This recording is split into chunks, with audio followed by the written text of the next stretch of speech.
என்னங்க நம்புதிரி, ஏதாவது பிரச்சனையா? பிரச்சனை தான்.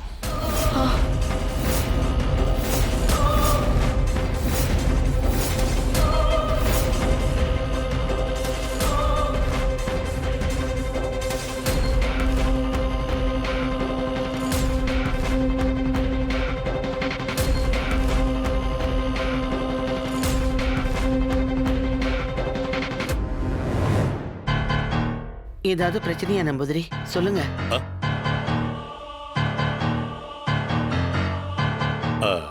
அது ஒண்ணும் இல்ல. நான் கிளம்புறதுக்கு சமயம் ஆயிடுச்சு. அதைத்தான் அங்கன சொன்னது. நாம பாத்துக்கலாம். தாமரை, அந்த ஹோமியத்தை கிணத்துல கொஞ்சம் ஊத்திட்டு கிணத்தை சுத்தியும் தெளிச்சிட்டு வாமா. சரிங்க சாமி.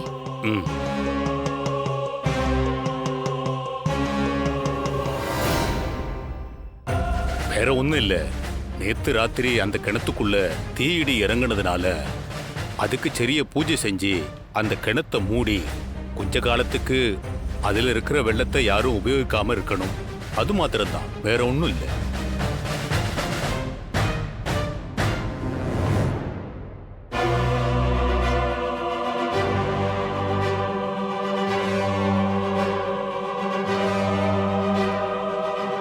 சாமி, நீங்க சொன்னது எல்லாமே உண்மைதான் சாமி. சரி, நீ போய்க்கோ. எல்லாமே ஒரு ஆத்ம திருப்திக்காக தான், வேற ஒரு பிரச்சனையும் இல்லை. நம்பூதிரி ஐயா எதையோ மறைகிற மாதிரி இருக்குதே.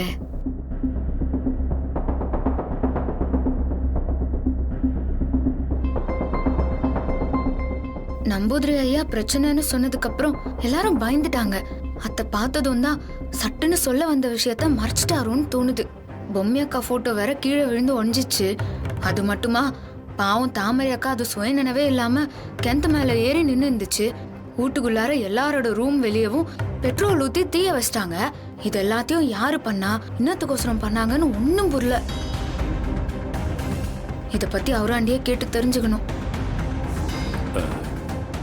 சரி ராணி, பூஜைக்கு வேண்டியது என்னென்ன வேணும்னு நான் சொல்றேன்.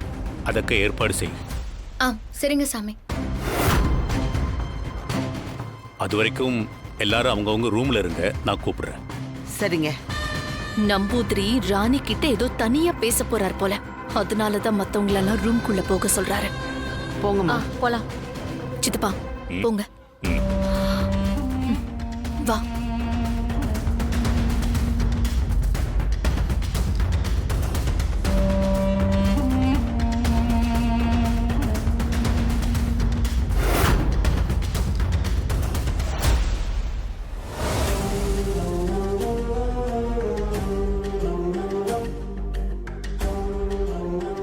தமன்னா, நடக்கிற விஷயத்துல ரொம்ப பெரிய பிரச்சனை ஒளிஞ்சுக்கிட்டு இருக்கு. இப்ப வந்திருக்காரே நம்பூதிரி, அந்த ஆள் நம்ம கிட்ட ஏதோ மறைக்கிறாரு. ராணிய தனியா கூட்டிட்டு போய் ஏதோ ரகசியம்லாம் பேசிக்கிட்டு இருக்காரு. வீடு பூரா தீர்த்தத்தை தெளிச்சுக்கிட்டு இருக்காங்க. என்ன ஏதுன்னு ஒண்ணுமே தெரியல. முதல்ல அது என்னன்னு கண்டுபிடிக்கணும் தமன்னா. சித்தப்பா, அத நான் எப்படியும் யோசிக்காம இருப்பனா? அதெல்லாம் தெரிஞ்சுக்க நான் ஏற்பாடு பண்ணிருக்கேன். இங்க இருந்தே நம்ம அங்க என்ன நடக்குதுன்னு பார்க்க முடியும். இவ என்ன உளறிக்கிட்டு இருக்கா?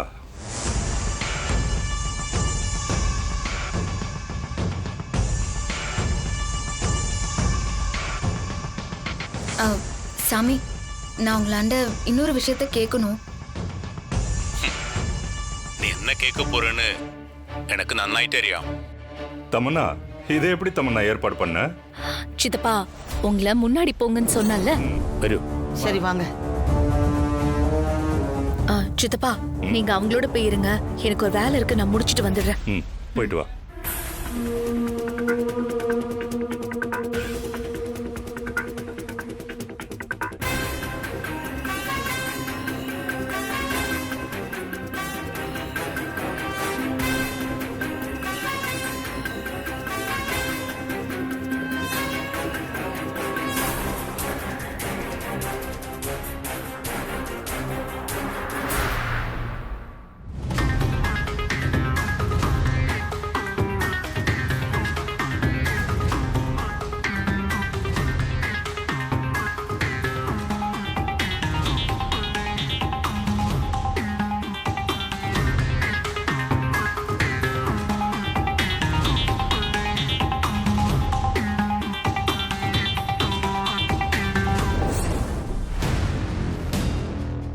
நம்பூதிரி வந்ததுல இருந்து எதையும் மறைக்கிறாருன்னு எனக்கு தோணுச்சு. அதனாலதான் இப்படி ஒரு ஏற்பாட பண்ணேன். பார்க்கலாம். நேத்துல இருந்தே நம்ம மனசுல ஓடிட்டு இருக்கிற எல்லா கேள்விக்கும் இப்ப பதில் தெரியும்னு நினைக்கிறேன். ம் നാം പറയുന്നത് കണക്കെ ഈ തീർത്ഥത്തെ തെളിച്ചില്ലെങ്കിൽ ഈ വീട്ടിക്ക് പെരിയ ആപത്തുണ്ട്. അത് ഇതുപോലെ ഉണ്ടാവുമെന്ന് എനക്ക് മനസ്സിലപ്പെട്ടിച്ച്. என்ன சொல்றீங்க சாமி? ആ വേളക്കാരി കിണറ്റിൽ വിളുந்து யாராலேயோ கொல்லப்பட்டிருக்கா. அது நடந்து கொஞ்ச நேரத்திலேயே கிணத்துல இடி விழுந்திருக்கு. ஆ இடி சாதாரண இடி இல்ல, தீ இடி. அந்த தீ இடிங்கிறது மிகப்பெரிய சக்தியை துர்மரணம் அடைந்த ஆத்மாவுக்கு கொடுத்திருக்கு. அதுதான் இந்த வீட்டுக்கு எதிரான விஷயமா மாத்தியிருக்கு. அந்த கிணத்துக்குள்ள இருக்கிற பெண் ஆவி தீ இடியோட மிகப்பெரிய பலத்தோட உருவெடுத்து நின்று இருக்கு. அதனாலதான் நேத்து நைட்டே அது உருவெடுத்து கிளம்பி வீட்டுல இருக்கிறவங்கள சர்வநாசம் செய்யான் வேண்டி கிளம்பி புறத்து வந்திருக்கு.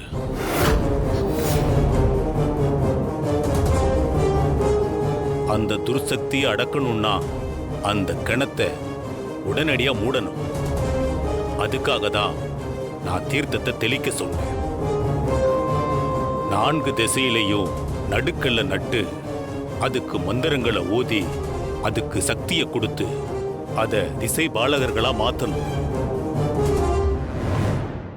அதை மாத்தினா மட்டும் பத்தாது போலே யாகங்கள் செய்து அது மூலமா அந்த திசை பாலகர்களுக்கு சக்தியை கொடுக்கணும். இது எல்லாம் கூடிய சீக்கிரம் நடக்கணும். இன்னைக்கு மதியம் உச்சியில சூரியன் வர்ற நேரத்துக்குள்ள இந்த கிணத்தை ஒரே அடியா மூடிடணும். அப்படி இல்லைன்னா அந்த துராத்மா இந்த வீட்டில் இருக்கிறவங்கள சர்வநாசம் பண்ணிடுமோலே.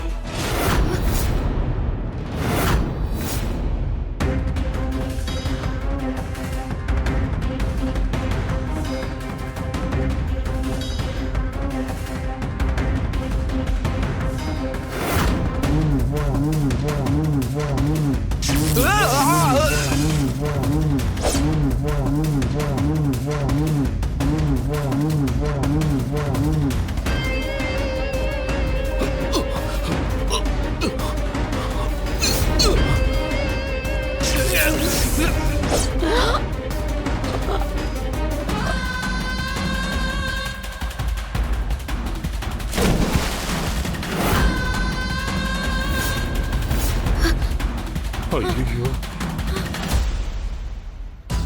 என்ன சாமி இப்படி எல்லாம் சொல்றீங்க? நான் சொன்னது கொஞ்சம் தான் ராணி. இதை விட மோசமா நடக்கிறதுக்கும் வாய்ப்பு இருக்கு. இதெல்லாம் நடக்காம இருக்கணும்னா உடனடியா புரோகிதர்களை வச்சு பெரிய பூஜை செஞ்சு லட்சார்ச்சனையில பஞ்ச பூதங்களை வச்சு கிணத்தை சுத்தி 4 திசைக்கு உண்ணா 4 கட்டுகளை கட்டியே ஆகணும். அதுக்கு பிறகு அந்த கிணத்தை 108 மந்திர கயிர்களால அதை மூட போகும் தகரத்துல கட்டி அதுக்கு அப்புறமா தான் அந்த கிணத்தை மூடணும். வரப்போற 31 வருடங்களுக்கு ஆ கிணற்றோட வெள்ளத்தை யாரும் யூஸ் செய்யாம பாடில்ல. அதுக்கப்புறம் ஒரு நொடி கூட ஆ கிணற்றை திறக்காம பாடில்ல. அப்படி ஒருவேளை யாராவது அந்த கிணத்தை திறந்தாங்கன்னா அதன் பிறகு ஆ கிணத்துல இருக்கும் மாபெரும் துர்சக்தி அதிலிருந்து வெளியே வந்து இந்த வீட்டில் இருக்கிறவங்கள கண்டிப்பா கொன்னுடுமோலே. இந்த வீடே சுடுகாடா மாறிடும்.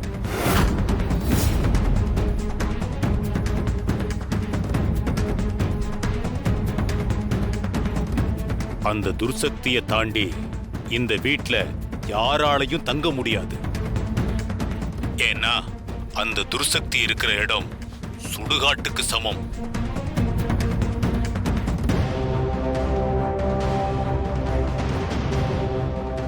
கிணத்த உடனடியா பூஜை பண்ணி மூடுங்க சாமி. இவ்ளோ பிரச்சனை இருக்கு சொல்ல என்னத்துக்காக யோசிக்கணும்? நீ ரொம்ப ஈஸியா சொல்ற மோளே, இந்த கிணத்தை மூடுறது அவ்வளவு சுலபம் இல்ல. என்ன சொல்றீங்க ஐயா? அதே ராணி, நிச்சயமாயிட்டு ஒரு வலிய போராட்டம் உண்டு. அப்போ ஒண்ணு பண்ணுங்க சாமி. பொம்மி அக்கா இங்கே தான் இருக்கிறாங்க. பொம்மி அக்கா கிட்ட கேட்டா கண்டிப்பா அது வந்து உதவும்.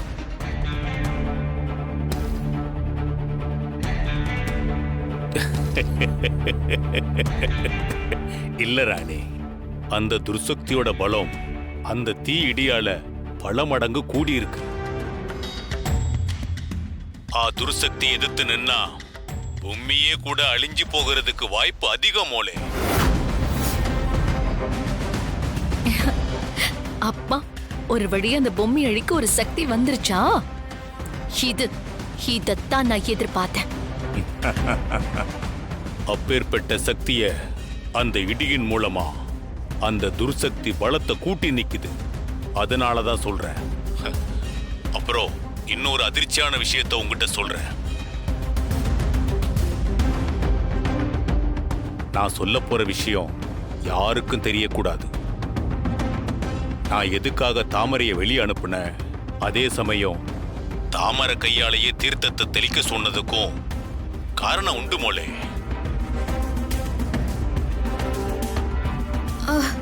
நீங்க தாமரை அக்கா வண்ட சொன்னப்பவே நானும் கவனிச்சேன். நீங்க காரணம் இல்லாம அப்படியெல்லாம் அனுப்ப மாட்டீங்களே நானும் யோசிச்சுதான் இருந்தேன் சாமி. உன்னை தனியா இங்க கூட்டிட்டு வந்ததுக்கு காரணம் എന്തിനാണ് അറിയാമോ മോളെ? അവിടെ നോക്ക്.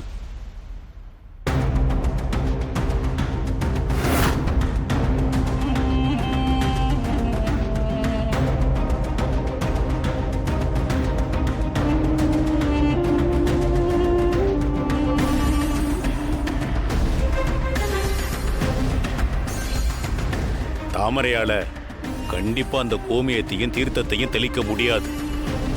ஒரு அடி கூட நகராம அவ செல போல நிக்கிறா பாரு.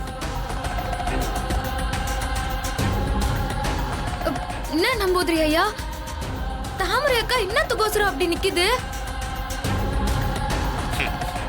அவட நிக்கிறது தாமரை இல்ல. என்ன சொல்றீங்க? உனக்கு ஒரு விஷயம் அறியாமா மோளே?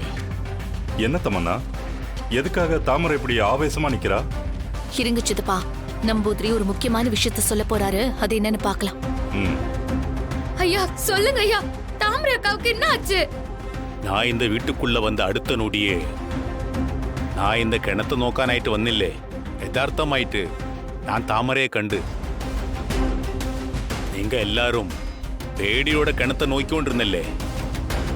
പക്ഷേ താമര മാത്രം ரொம்ப ദേഷ്യത്തോടെ എന്നെ ഉത്തു നോക്കിക്കൊണ്ടിരുന്നത്. அப்ப இருந்தே அவளிடത്തെ എന്തോ വ്യത്യാസം ഉണ്ടെന്ന് ഞാൻ അറിഞ്ഞു.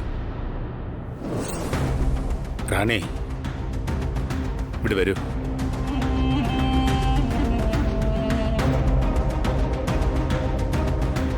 ആ വേലക്കാരി പെണ്ണ് മരിച്ചതും ഇടി വിழுந்ததும் ഒന്നുകൂടി அந்த ஆத்மாவுக்கு ஒரு பலத்தை கொடுத்திருக்குன்னு எனக்கு தோணுது. ഈ കിണറ്റിന് ഒരു ഒളിച്ചതേ പറ്റൂ.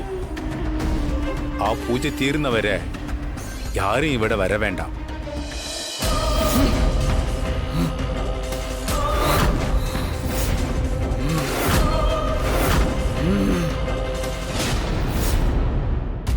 ആ നിമിഷമേ അവളടുത്ത് ഏതോ പ്രശ്നം ഉണ്ടെന്ന് ഞാൻ ഉണർന്ന്.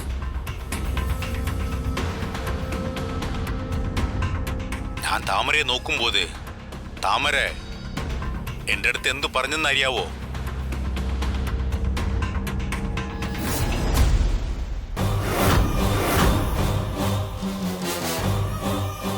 நம்பூதிரி, நான் இருக்கிற கிணத்தைய மூட வந்திருக்க, உன்னை கொன்னுடுவேன். உயிர் மேல ஆசை இருந்தா ஓடிடு.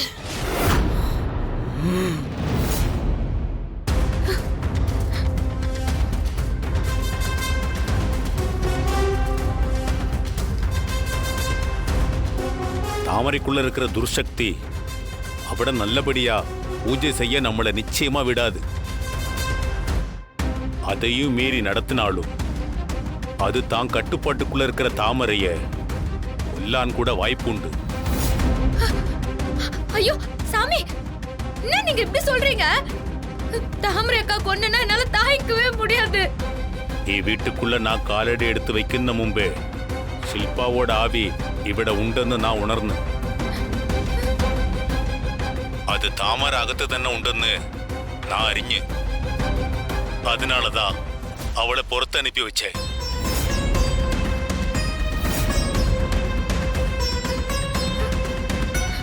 அது പുറത്തു പോയി വരും മുമ്പേ പുണ്യ നദികളുടെ തീർത്ഥത്തെ ഈ വീട്ടിന് പുറത്തൊക്കെ ഞാൻ തെളിക്കാൻ പറഞ്ഞത്. പക്ഷേ അത് എന്താ ചെയ്തതെന്ന് അറിയാവോ?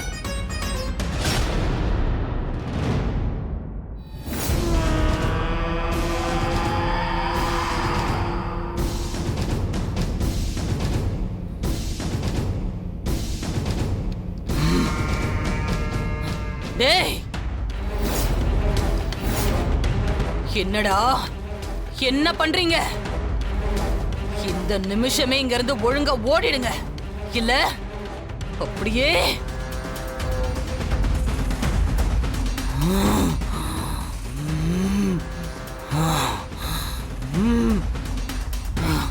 உங்க கழுத்தை கடிச்சு ரத்தத்தை குடிச்சிருவேன். போங்க, உங்க நம்பூதிரி கிட்ட போய் இந்த விஷயத்த சொல்லுங்க. இந்த தாமரை இப்ப ஏன் கண்ட்ரோல்ல இருக்கா? கிணத்த மட்டும் அந்த நம்பூதிரி தொட்டா அடுத்த நிமிஷமே தாமரை கழுத்து அறுத்துக்கிட்டு துடி துடிச்சு நடு வீட்டுல சாவா. பாக்குறீங்களாடா? பாக்குறீங்களா?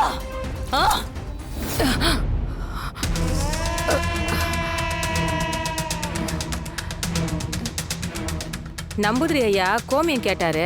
அம்மா உள்ள கொண்டு போய் கொடுங்க. சரிங்க.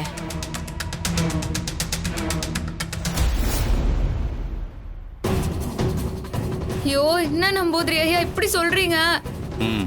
ஆமா, கண்டிப்பா அந்த துர்சக்தி இந்த வீட்டில் இருக்கிற யாரையும் இருக்கவும் விடாது, உயிரோடவும் விடாது.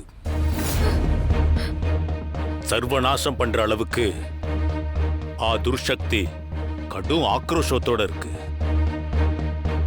அதனால அது கிணத்துக்குள்ள இருக்கும் போதே அது அடைச்சிடுறதா நமக்கு நல்லது. சித்தப்பா, நான் நினைச்சதும் நீங்க கேட்டதும் சரிதான்.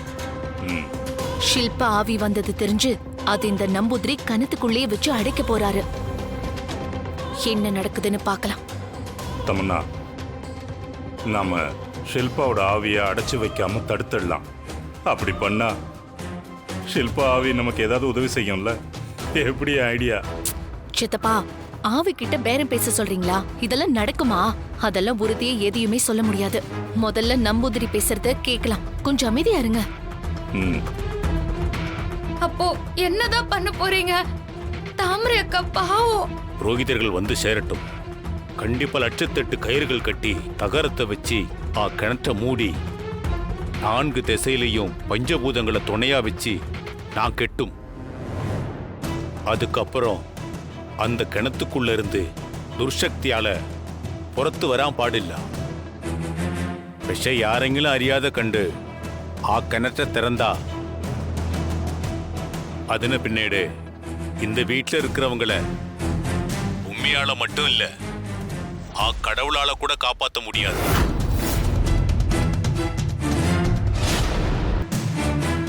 அனாத்த மூட போனா தாமரை அக்காவை ஷில்பா ஆவி கொன்னுடும் சொல்றீங்களே?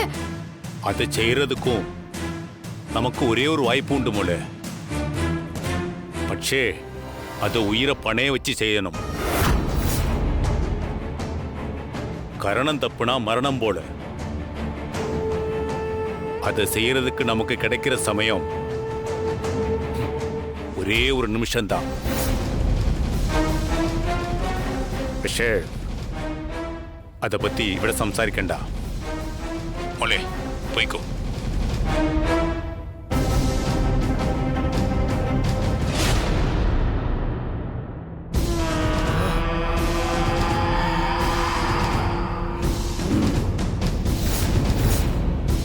அம்மா அம்மா கோமியத்தை தெளிச்சிட்டீங்களா?